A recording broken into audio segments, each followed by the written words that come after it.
If you tuned in for a rant from Jen, you're here in the right place. So stay tuned.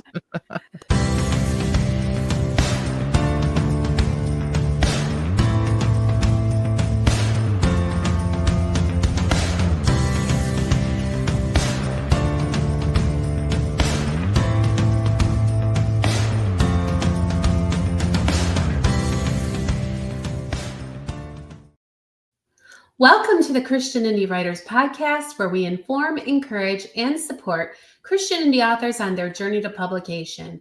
I'm Jamie Hirschberger, and I write short fiction under the pen name J.R. Nichols. I'm Jennifer Carl Tong, and I write historical Christian romance. And we're down a host. We ask you all to keep praying for Tina Catane. Not sure what she would like announced in this public forum, but please pray for her so that we will have her back with us shortly. And anybody who has her information or ours, probably us. If you have our information, you can back channel us and we can give you the details on what's going on there. But continued prayers to our friend Tina so that she'll be back with us shortly, hopefully, God willing. And thank you to everybody who's joining us. If you're ever able to join us Fridays at 10 a.m. Eastern, we would love to see you in our very active and vibrant chat. We have Piper. Good morning to you. Hi, Piper. Hi, Catherine Carroll. Good morning. Teresa Thomas, so nice to see you. It's been a minute. Hi to Purpose Behind the Pen. And thanks, everyone, again, for tuning in. And if you can't catch us Fridays live, you can always find us on any platform where you typically find podcasts. If you love us, tell a friend. If you hate us, tell everyone. And we're going to move into the segment of the show called What's Up, where we check in with one another and find out what's going on with us. Jen, what's up with you? Well, I was so excited for this week's What's Up, because I was going to be like, I have a new computer. And if you could tell by looking, I would hope you could be able to tell. But guess what? And I've used this computer for over a week now, and I've been on our software and video chatted, but today decided to be problematic. And so we're starting a little bit late today because I had some tech issues, still having to deal with. I'm actually rigging some things right now. So if we're a little rusty, that's what it is. But it is a blessing. I'm not complaining. But it is a new to me refurbished computer, and I'm very happy with it, and just so glad that God was able to allow me to do this. So yay, new computer. Oh, you're muted still, James. Oh, I just said hooray, and you are back with an ability to do some writing stuff. So that's great. And you're just working out the kinks for these technical things. And I'm glad that you braved it and we didn't have to cancel. So thank you so much for sticking it out. I couldn't cancel today. Today is the day. Julia Sugarbaker is just like waiting to come out for today. So Purpose Behind the Pen. She only has 4 chapters left in book 19. Hooray! That's awesome. A great What's Up. Mm-hmm. And my What's Up is just I am going to be trying to mute myself so I don't blast anybody's eardrums with this very annoying cough. It was so bad. I took a couple of sick days last week. And if you know anything about me with my Puritan work ethic, to take a sick day is like, it's got to be pretty dire. Mm-hmm. And I took 2 in a row. So I'm glad to be functional this week and able to work my day job and visit with you all on my lunch break. So happy to be well on the road to recovery. So that's my What's Up. Yeah. There's so many reasons that we could have canceled today. Honestly, I mean, the number one, Tina and what she's going through right now, and you being sick and the tech issues. But honestly, like, this is a topic that we felt like we really, I don't know if I should say the word that we needed to cover. No, what we wanted to cover, but it's so topical and timely that we have to talk about it now.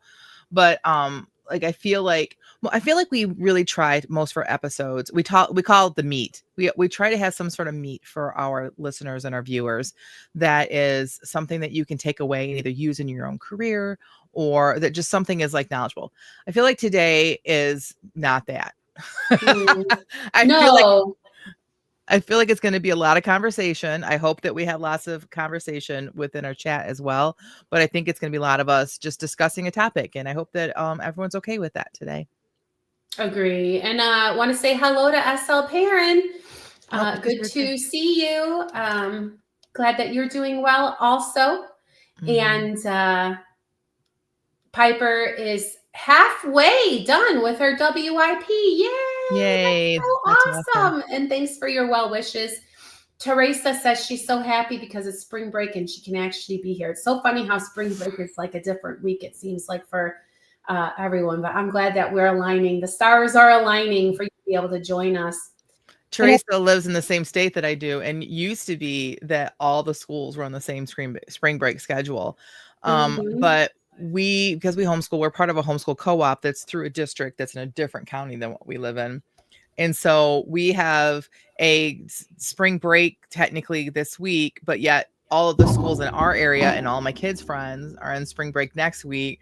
So my kids don't know this, but I think I'm going to be nice. I'm going to give them 2 weeks of spring break. Oh, we awesome. homeschool. We can, right? Yeah. KM Grace is here as well. Good morning, KM. I mean, if you didn't take snow days, you got to figure you've got a few days off banked up. Right. I mean, honestly, the kids, when you homeschool, if you've never homeschooled, like, you won't understand, but Jamie has, like, the amount of time that it takes us to go through something that would normally take a week in a normal classroom. And I used to be a teacher, and so I get both. I understand. It's not like the teachers in public school are doing something wrong. It's just, they're different beasts.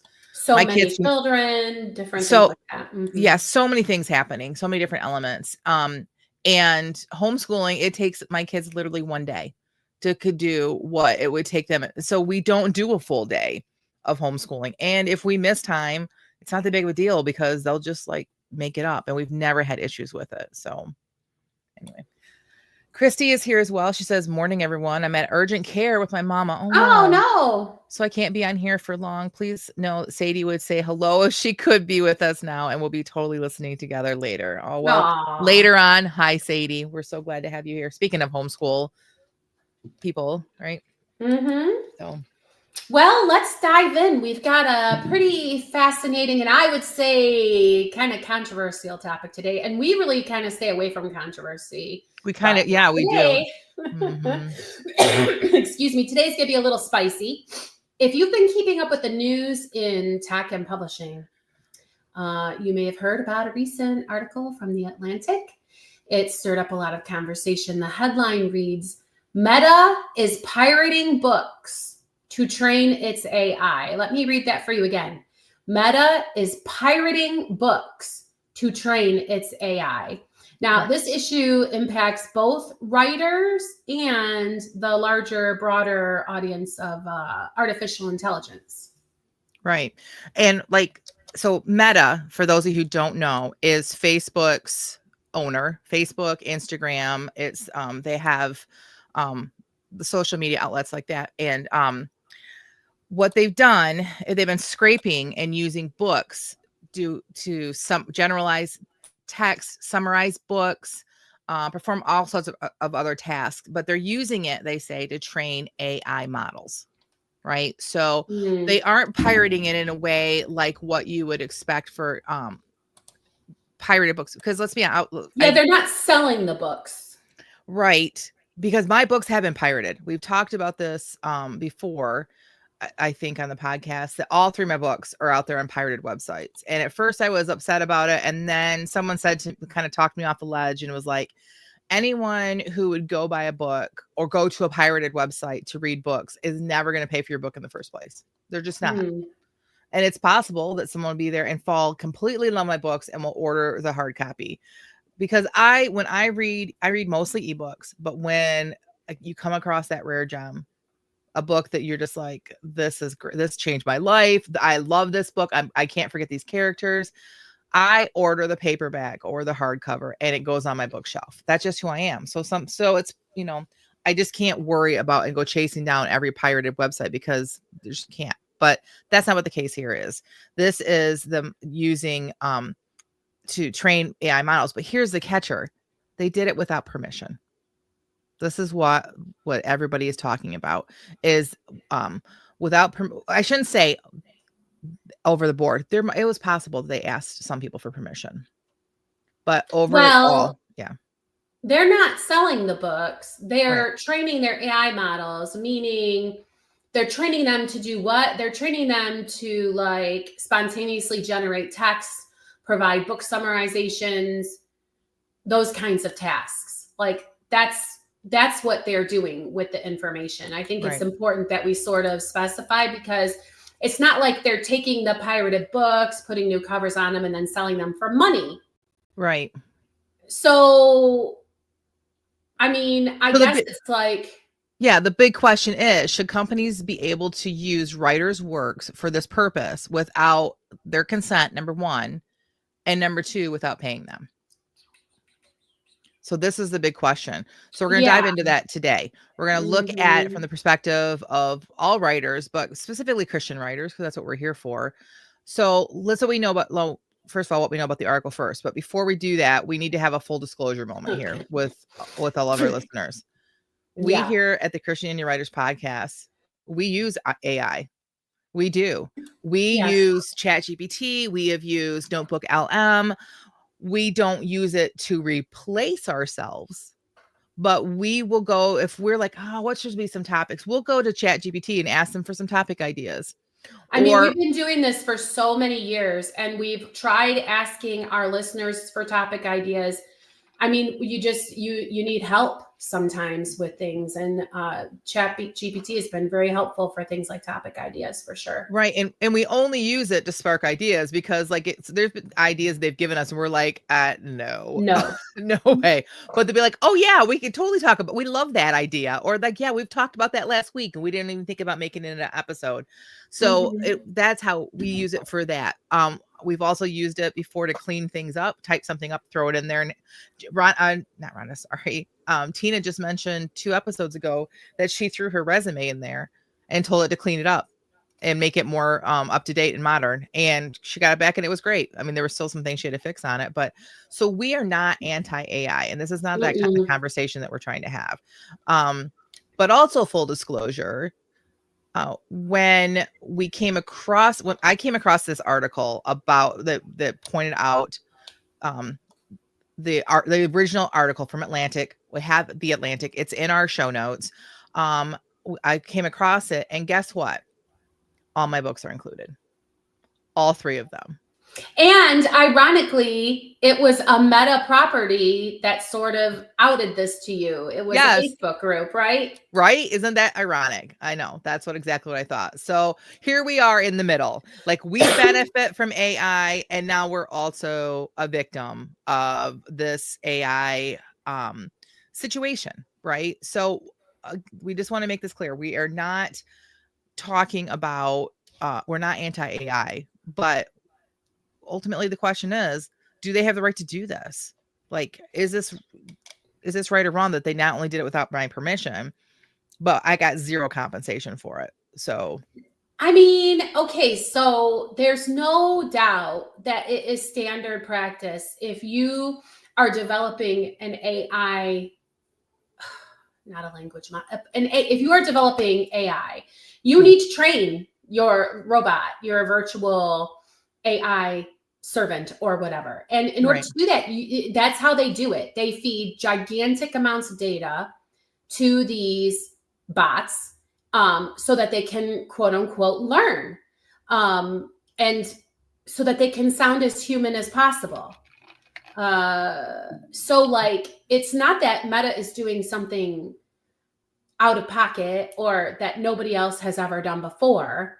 The issue is, again, the compensation component and the permission component. Like, is this piracy? So that's a good question, because Catherine just said in our chat, I'm glad you point out that pirated isn't really what they did. I don't know that I agree with that. I know. So they're not turning around and selling my book as a book, but do you think they're going to make money off of all of these books that they took without permission? They literally have taken these books without permission, and trust me, Meta does nothing that they're not going to make money on. Well, I mean, I think there's a really big hint here that other AI models have done the same thing, but Mhm. how they do it is by licensing material. And it was pointed out, Jen, I know we're supposed to talk about this a little farther down in the outline, but frankly, it was pointed out in the article that Meta just basically said, well, that takes too long and that's too expensive. So let me get this straight. Normally, when people are training an AI, they pay for this same information that Meta has just gone and taken for free. It appears so. Why is Meta couponing? It's Meta, Jen. I don't understand. It's too expensive. Like, I mean, You're come Meta. on, right? So why not go through the legitimate channels that already exist and license material just like everybody else? That's where, to me, it feels underhanded and sneaky and horrible and wrong. And I don't know if it's just, I just kind of feel like if you have the money and you won't pay it, that somehow makes you worse than if you don't have the money. Like if you go and steal a loaf of bread like Jean Valjean to feed starving children, that somehow feels different to me than if you're Meta pulling out a coupon and saying, but it's so expensive, I want it for free. Like, and I don't know if that is an ethical problem that I have, or just like, I don't know, do I just have jealousy going on here? But that's why I'm just like, I don't know. I think it's wild how this could just change the landscape for authors, right? Like Mm-hmm. we have gone through lots of changes over the last, even since we've started writing, that usually involved with technology, right? But if large companies like Meta are going to do this, then they're Yeah. setting a precedent, right? They're setting a precedent that like, oh, we don't have to pay authors to use their stuff, their hard-earned creativity. We don't have to pay that. We can just take that and use that because, this is what we do for AI because it's for AI and it's not like we are actually selling it right outright. Do you know what I'm saying? Like, but it's setting a precedent. Yes. So what if every single company or tech company out there, whatever their technology is, they decide, well, we don't have to pay creatives because, it doesn't really matter, but, and I mean, because it really, this is what I'm saying is that ultimately it starts to make the gray area of intellectual property. What is this going to do to intellectual property? If Hmm. this is left alone, what kind of precedent is this setting for others to steal our intellectual property and we have no recourse, right? Hmm. Yes. In our chat, if you are able to go and read our chat, there's a lot going on there. But Yeah, Christy Piper says, Piper says, go I'm ahead. sorry. I was going to say Piper says that one of her books is in there. That she found her first book is in there. And Christy says it just makes her feel icky Mhm. and exposed, even though she doesn't even have a novel out yet. Where does it stop? Like, Right. see, yes, these are the questions that. And I mean, look, when we first start talking about this, and even now, it just makes me think. I said to Jen, when you go to a restaurant and you hear music over the loudspeakers, I don't Mhm. know if everybody understands that the owner of the restaurant pays a service to license that music. They don't just Churches, have, yeah. the radio station playing. Churches pay to play music that someone else wrote.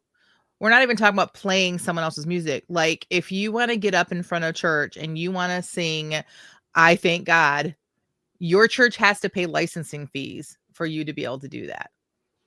Okay, so here's a question. Are all of Mhm. these books independently published then? Did they stay away from No, where they everybody. might get, so then how come those licensing companies aren't suing? Like, so like say Zondervan, or I can't even think of a Random House. Why are they not suing for their stuff being used in this way? So I think that we are so early and new into this that it's possible. Um, it's also possible too because, like, this is so huge, like, it was millions of Hmm. books. So, it's possible that they focus mostly on indie writers because they knew that there wouldn't be a bunch of backlash. It's possible that I don't think so. I think they did everybody. I think that they're meta, so they thought they could just do it. Right? I think that they're just the big dog and they thought, who's going to come barking at us, you know? But again, we're not going to give you guys a lot of great meat here. Like, we're not experts, we're not lawyers, we're ranting about this at this point. But from what we can tell right now, like, it's just they just did it.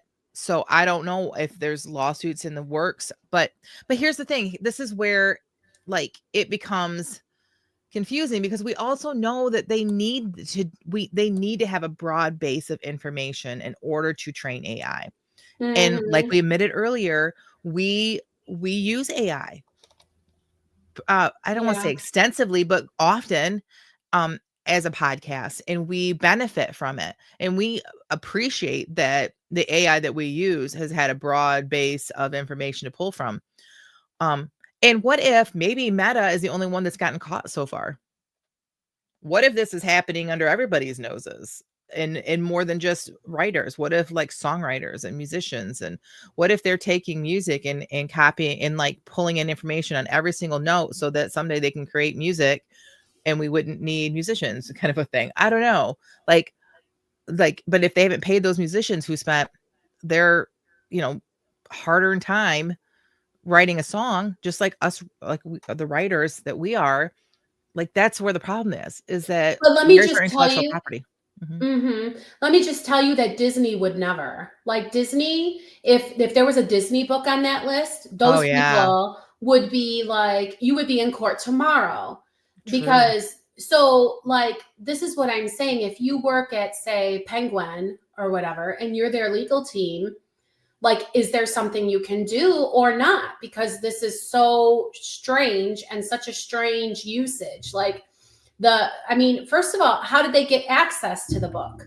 If it's, trad pub, and I would assume there's not really a legal way to get your hands on a copy of the book for free.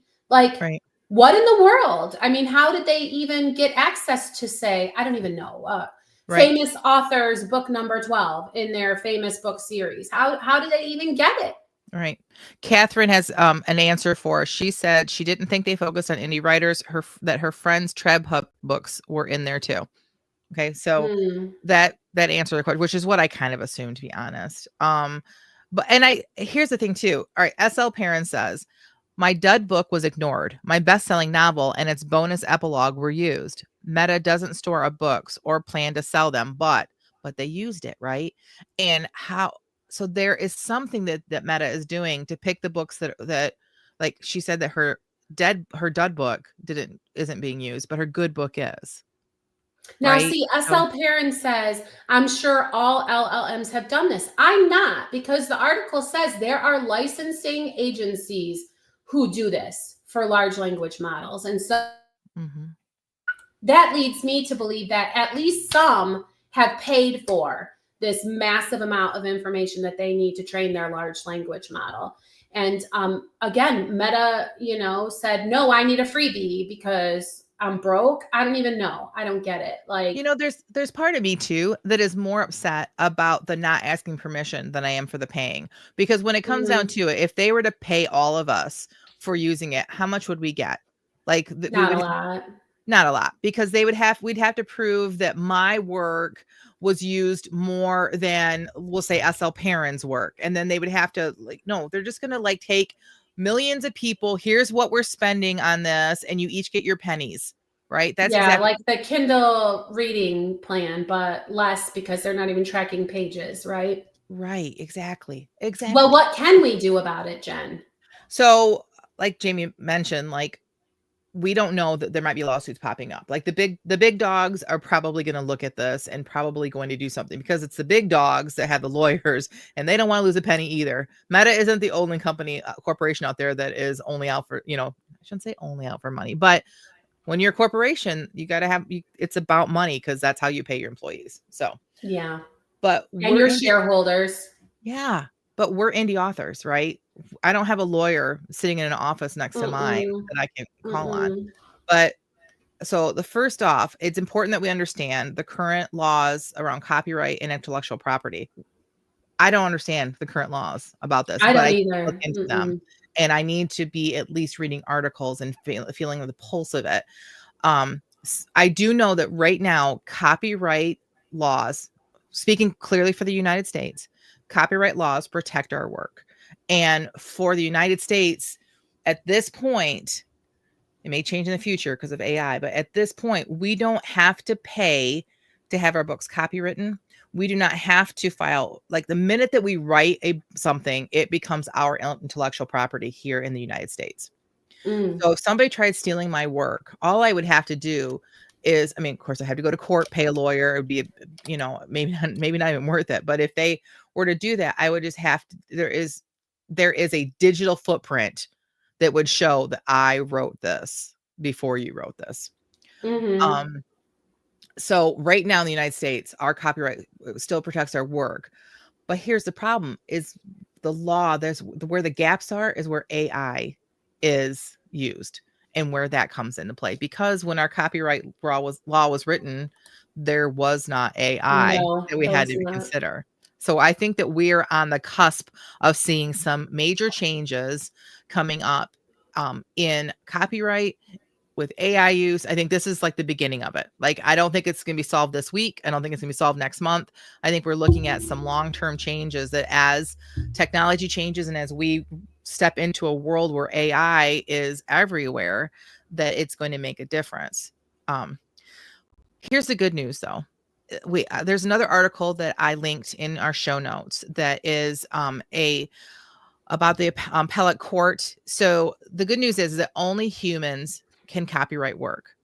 It had gone to court that some, I don't know who it was, but they wanted to copyright some things that they had that were AI written or AI created, and the court said no. The only humans can copyright work. So good news is that your work can't be taken, used to make something, and then copywritten, so that then you no longer have complete control of your own creativity, if that makes sense. Mm. Now don't get me wrong. Like, I believe out of millions of books going in a giant mixing bowl, they're mixing it all up out and pouring out some sort of recipe. It's not going to look like any one of our stuff. I don't think that it's going to be like, oh my gosh, that's my sentence, or my word, that's my whole chapter 13. I think that it's going to be different than that. But again, only we can copyright work. So that's the good news. But Also, I think it's important to reiterate, like, we're not making some kind of a stand here. In fact, we had this episode because we're not sure how we feel about all of this. We're just kind of talking it out right now. We were very curious to see what our brilliant listeners had to say about it. There's no huge big stand coming out of our podcast over this. Just to reiterate that. yeah, because we talked about this when we were planning this meeting out. If they had come to me and said, we want to use your works as part of a greater pool of works to train our AI of what Christian historical romance is, would I have said yes? I don't know. I think it's very possible. I'm definitely kind of more of a tech forward kind of a person. And so I think it's very possible that I would have said yes. But I guess we'll never know because they didn't ask. And I think that's what I'm the most mad about. It's like, just ask me permission. This is not, you didn't put the blood, sweat, and tears into these 3 novels that I did to publish them, like to write them, to do the book covers, to publish it, all the work that goes into creating this. It's part of me. And it feels so intrusive that I Yeah. wasn't even asked if they could use them to train AI. So, Well, I, and really what they're trying to, this starts to sound a little creepy, but what they're trying to do is sort of take a scalpel and excise the humanity of what you created. Do you understand what I'm saying? Like, the whole point of it is to try to make a computer sound more like you, like the essence of Mhm. you. Do you know what I mean? Yeah. And it's just like, I don't know. Again, I'm not sure how I feel about it, but there is a part of me that feels like this is really super creepy. And there's a part of me that, like you said, Jen, the tech forward, let's go, Right. Right. Piper agrees. She says, Jen, I think I agree with your position. I think I would have been okay with it.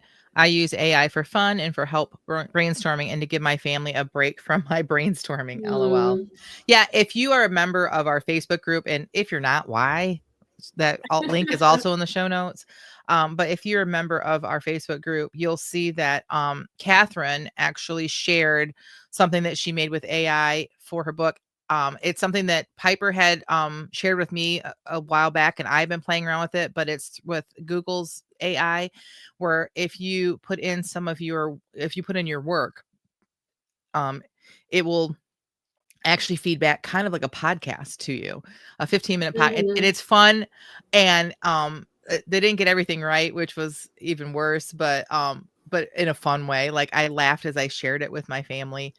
But it is legit. If I didn't tell you that it was computer generated and it wasn't two people actually talking about my book, you would not know it.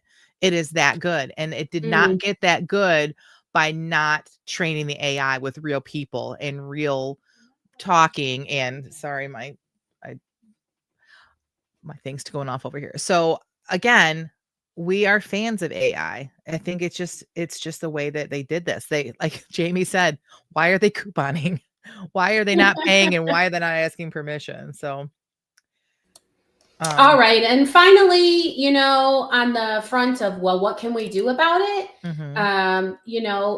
You can advocate. You could be an advocate. So like, you can join some writers organizations, take a look around on their website to see if they have a advocacy about this particular issue that you could get involved with. If not, if you're already a member of a writers organization and you would like to make this a point of focus within that organization, perhaps you could chair some sort of a committee to investigate and advocate and be an advocate for authors in the space.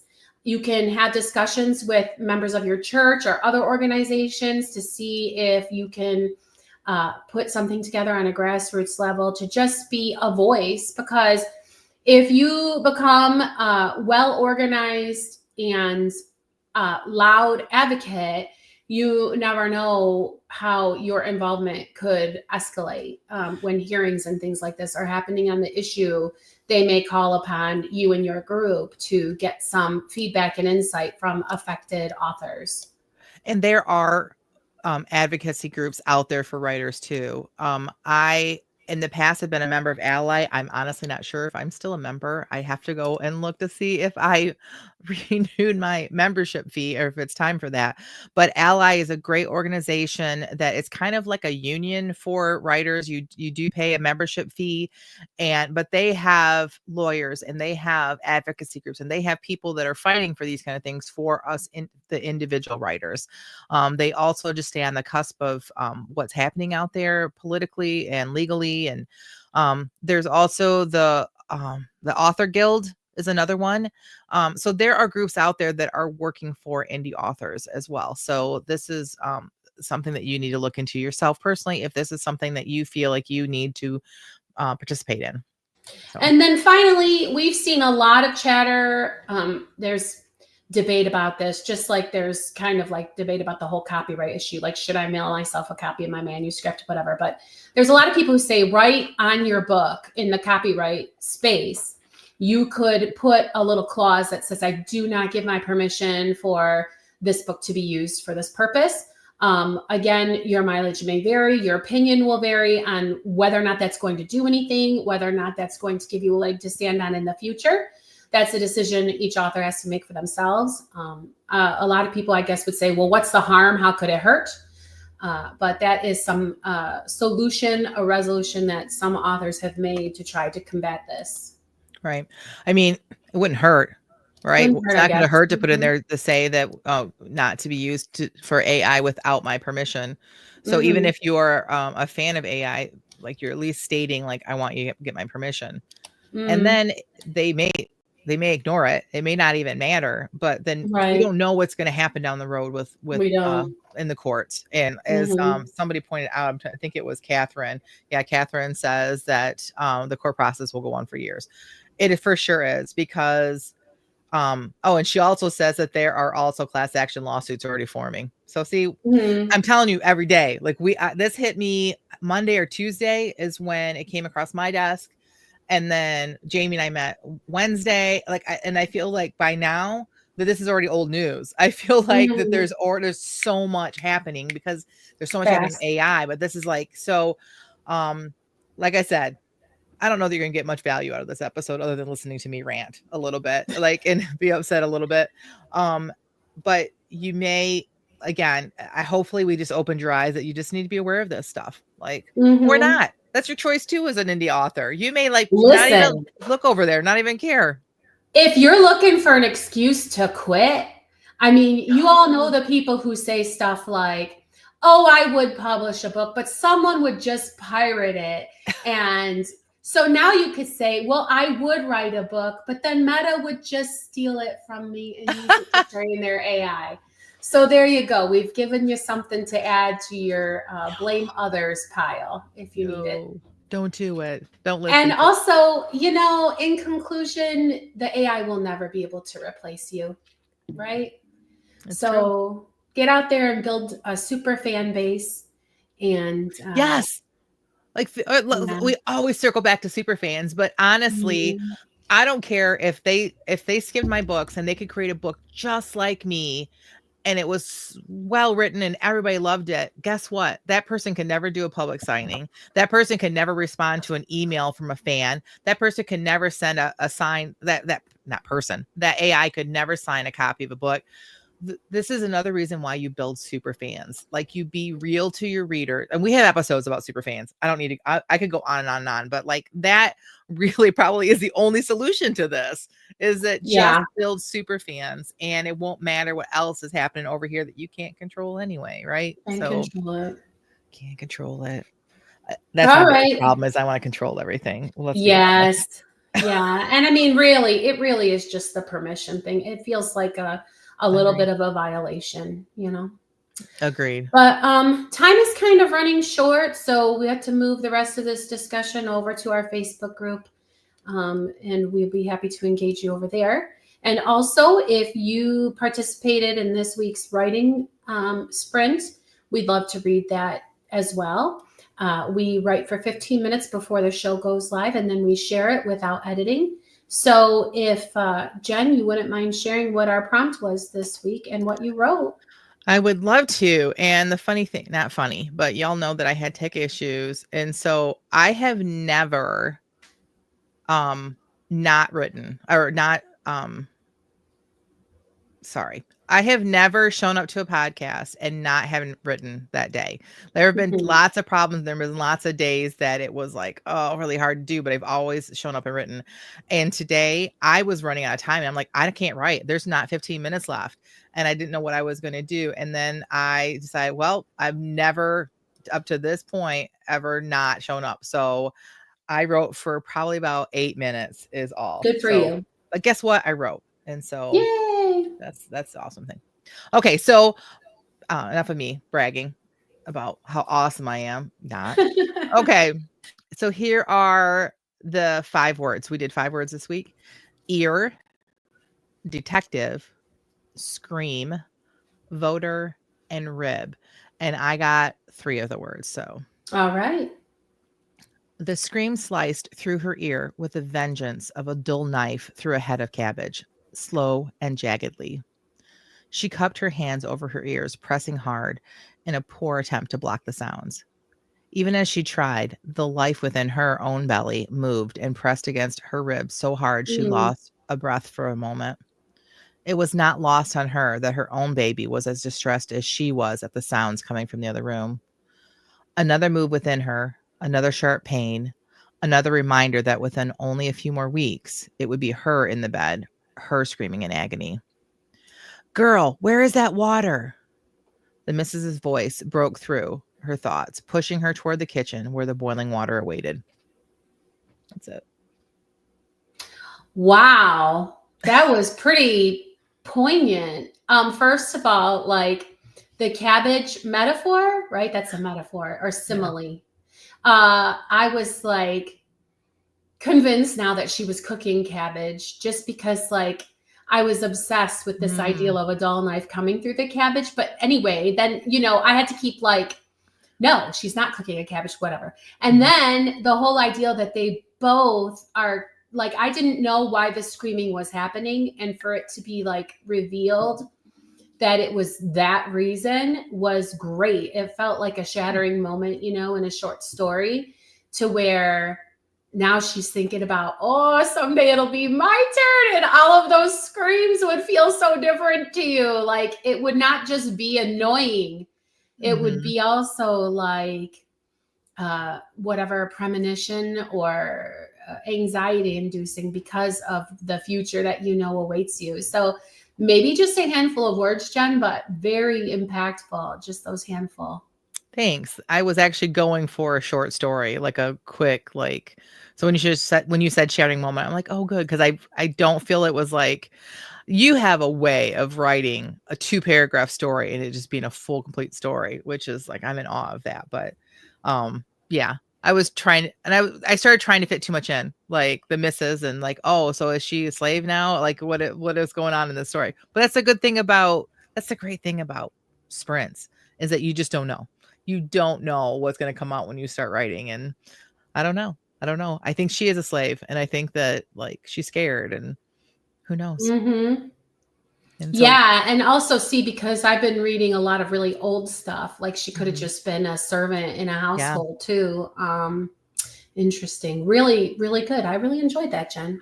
And side note too, you said simile. No, no, it's a metaphor. It is a metaphor. Originally, when I was writing, it was a simile, and I'm like, similes are weak. And I went back and I made it better because I was like, it slice through her ear like and I wrote like something knife or whatever. I'm like, no, I'm taking like out. Like that's one of those things that I like a simile, but I think a metaphor is way better. So I like spent a little bit, even though I had like so little time, I went back and I like spent a little bit of time making that better. So yeah, thank you.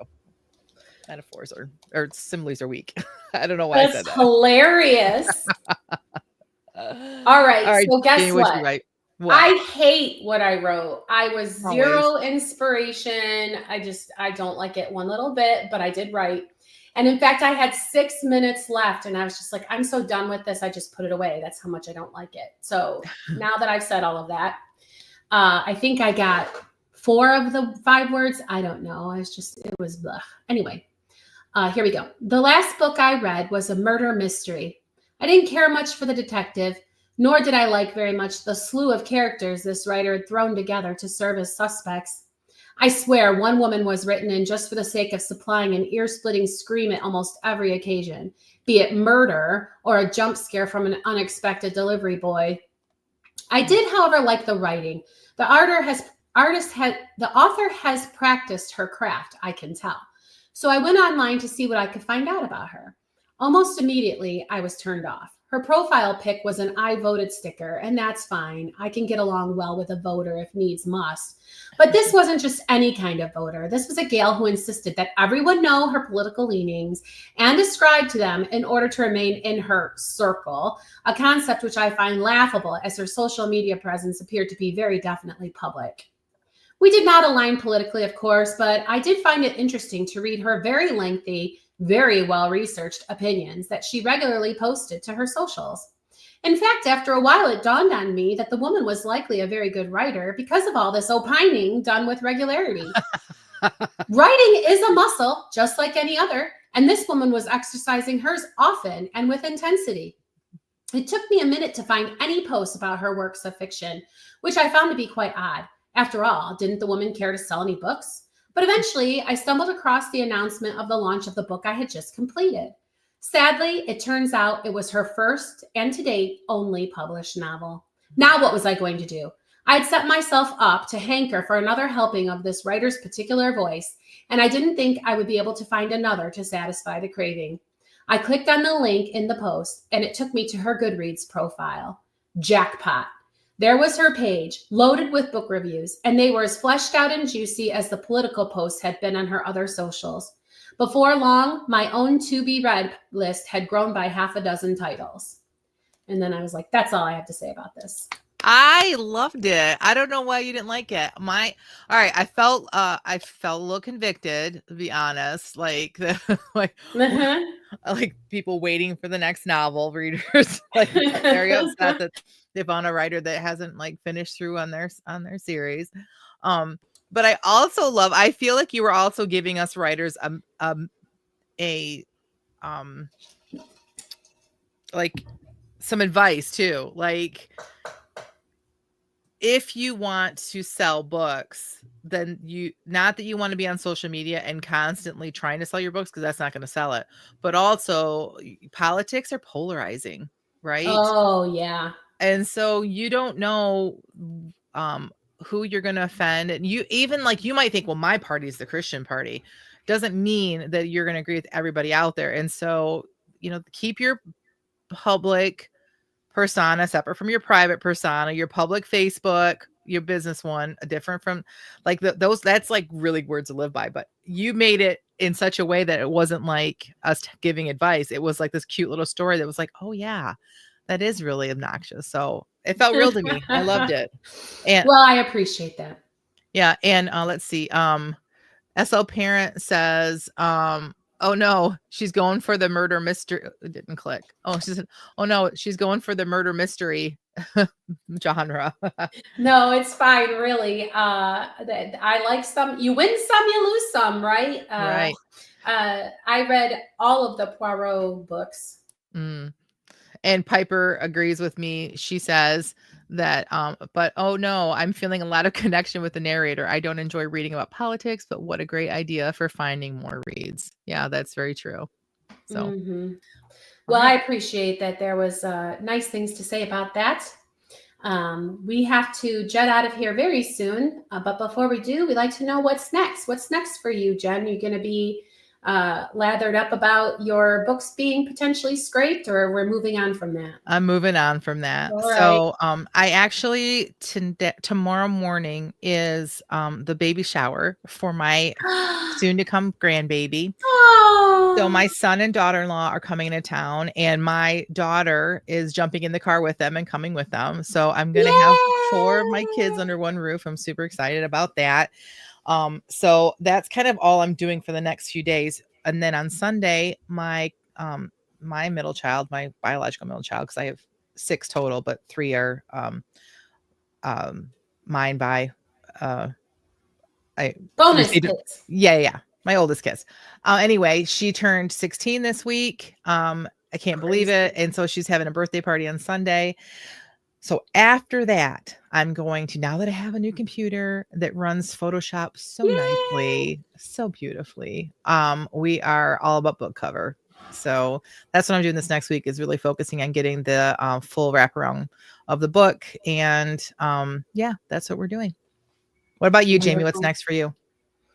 I don't even know. I feel like I've reached a place in my life in general where it's time to sail smoothly for a while after being out of stormy seas, and it feels so strange, and it's really difficult not to like heap up a bunch of imaginary problems into your life when you're used to things being chaotic and they're suddenly not anymore. It's like you almost want to invent issues. But I decided that with this whatever face, head, cough, cold thing going away, I just decided to kind of lean into things being just okie dokie for a while and really experience what that feels like. And it's interesting too, because my writing career is like in my head a lot more. So I feel like I'm even closer to maybe returning to that, because as things are smooth and it's like you have your 9 to 5 and then what? The then what now starts to feel like, instead of problem solving, I can potentially go back to the writing. So it's starting to feel a little different, and I like it. And we talked about, I don't remember if it was in a podcast episode or if it was in one of our live Q&As with our Patreon supporters, but about the why of your writing, right? Yeah. And that's how you, or of everyone's writing, and you like that seemed to click with you, and you're like, So you've probably been like Yeah. marinating in that area too and thinking about that. So Yes, it was with Elise when she was on. that's right. That's right. Mm-hmm. So Awesome. yeah, awesome. All right. Well, thanks everybody for tuning in. I do have to go here. So that concludes this episode of the Christian Indie Writers Podcast. And until next time, may your pen be prolific, may your deadlines be met, and may all of your words honor Christ. Bye now.